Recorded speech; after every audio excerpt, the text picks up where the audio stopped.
Yo, this is Ballpark Bros official offseason grades. Today we will be grading the National League teams for their offseason moves. This past offseason, we had one of the craziest offseasons in recent time for baseball. We had a player sign for 700 mil. We had a lot of crazy trades. We had the Dodgers doing Dodgers things and signing everybody on planet Earth. Then we had teams who did nothing at all when they should have added. To grade all 30 teams, I'm going to look at one, if the team improved from last year. Two, did they make any or enough moves to satisfy their fan bases? And three, did they make any moves that would help the club in the future? We will be using this tier ranker to rank all these teams' off-season moves, starting from D all the way to S, and we will be adding tiers for teams that need it, good or bad. Let's get these rankings started. We are going to start with the Arizona Diamondbacks, coming off a tough and disappointing 2024 season where they were so close to making the playoffs. But I think we can see the D-backs in the 2025 playoffs. Starting with the offense, the D-backs had the number one offense in all of Major League Baseball, and they are losing two big bats in Christian Walker and Jock Peterson. But with those two big bats leaving the lineup, I think the D-backs have a lot of good offensive players in their lineup still. I think Corbin Carroll will bounce back this season. I think Marte is going to keep up that MVP form. Naylor, I'm a little iffy on, but he's still a solid bat. Jake McCarthy broke out last year. I think he'll be good as well. And you're adding Corbin Burns to an already great rotation. I think that three-headed monster of Burns, Gallen, and Kelly, that's going to help this D-backs team make the playoffs and even make a push at the end. Overall, I think the D-backs had a very good offseason. They are going into the B tier for me. Moving on to the Colorado Rockies. This team is something else. Their moves do not matter. They are not going to contest in the 2025 season. We're moving on. They're going to sell the team rank. The Los Angeles Dodgers, the world champs. They had the best offseason in baseball history. I'm going to come out and say it. They re-signed all their upcoming free agents except Walker Buehler. That is fine. They got Sasaki. They got Snell. They got Tanner Scott. This team looks like they're going to go back-to-back. And I don't know if there's any team in the world that could stop them. Dodgers, you guys get out of this world rank. Congratulations. Now heading south of Los Angeles, we go to San Diego, where they have had a really unique experience this offseason where basically their owners are fighting for ownership of the club, and it's really limited their spending in this free agency. They let go of Ha-Seong Kim, Tanner Scott. Now they're looking to trade Cesar King. So although I do think they still have a solid team, regarding their off seasons, they didn't improve. They didn't satisfy the fans. This is very much a D grade for the Padres.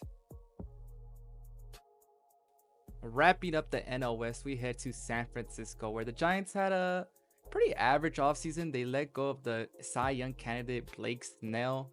He goes to LA, not good for San Francisco. They do add Willie Adames, though, a very good shortstop who will be there for the next 7 years. I like that addition a lot. They also added Justin Verlander, downgrade from Snell, obviously. So for the Giants, I give them a C. Moving on to the NL Central, we are starting off with the busiest team this all season from the NL Central. We are starting off with the Chicago Cubs, who added Kyle Tucker, Ryan Presley through trade. Great additions. They did get rid of Cody Bellinger, but they are obviously upgrading with Kyle Tucker, who is there only for a year. Hopefully the Cubs sign him because that guy is a beast.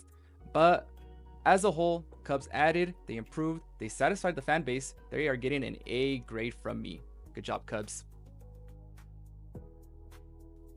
The Cincinnati Reds, I think, had a sneaky offseason. They added a really solid pitcher in Brady Singer to already a good rotation with Hunter Green and Nick Lodolo. They do add Gavin Lux and get rid of India. Doesn't make sense to me because they have a lot of infield depth, but we'll see how that goes. Taylor Rogers is another good add to the bullpen. I think the Reds could get second place here in the NL Central, maybe sneak into the wild card. They get a B from me. Good job, Reds.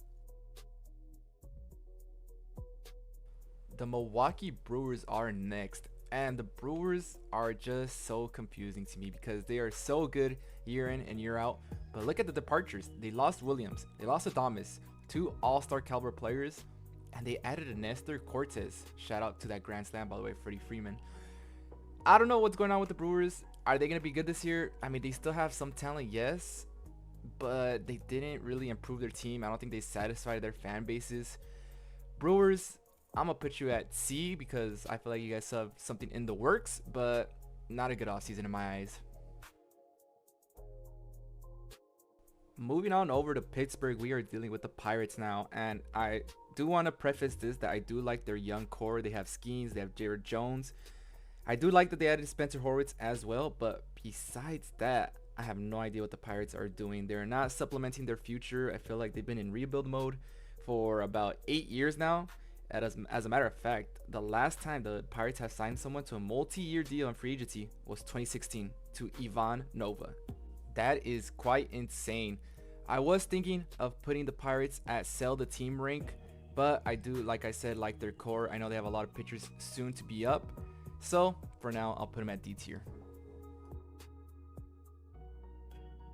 Last but not least, we are going to St. Louis to look at the Cardinals. And I mean, they did not do much at all. They let go of Goldschmidt, of Kittredge. That's pretty much it. I mean, if you're leaving executives confounded, I think you had a pretty bad offseason. They haven't traded any of their big salary guys, even though they're trying to save money. It doesn't make sense. I mean, can they get some stuff at the trade deadline? Yes, but I think you get more value if you trade them right now. So, confusing offseason for the Cardinals. They're probably going to be last in the NL Central. They're going to get a D from me as well. Starting with the NL East, we are going to the boys in Atlanta, who had a rough 2024 season, losing Acuna, losing Strider, but they're back in 2025, and I hate to say it, but I think they did not improve. They lost Max Fried, they lost Soler, big power bat there.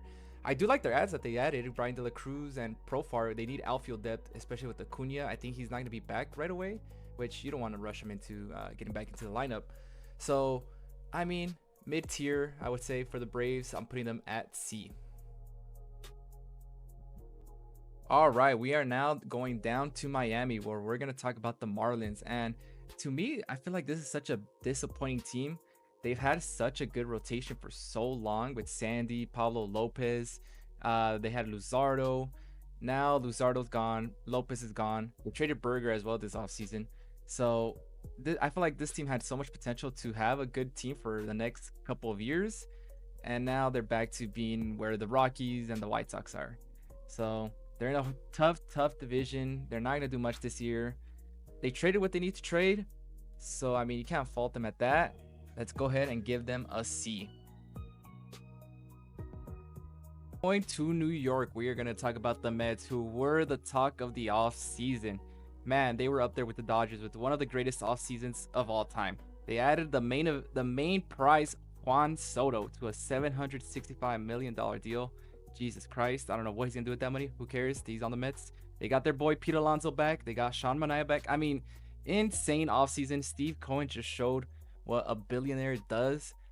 I mean, do I still think they're the best team in the NL East? No, I think that's gonna be a super close division. But we're not talking about the division. We're talking about their off seasons. Mets, you guys are going to out of this world with the Dodgers. Going to the division champs, the Phillies, who I think had a really solid offseason.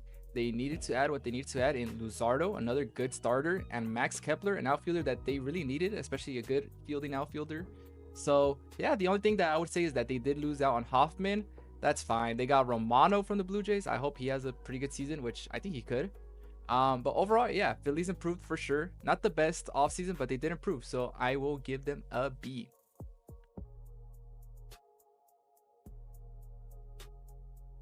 The last team of the video are the Washington Nationals, and I gotta say, I kind of feel underwhelmed with their moves. They only added Nathaniel Lowe, Josh Bell. I feel like they could have done more, especially now getting rid of that Patrick Corbin contract. I feel like they could have helped that young team. They could have helped Abrams, Cruz, Wood. I think they could have supplemented it either with a good pitcher in Flaherty, Bueller.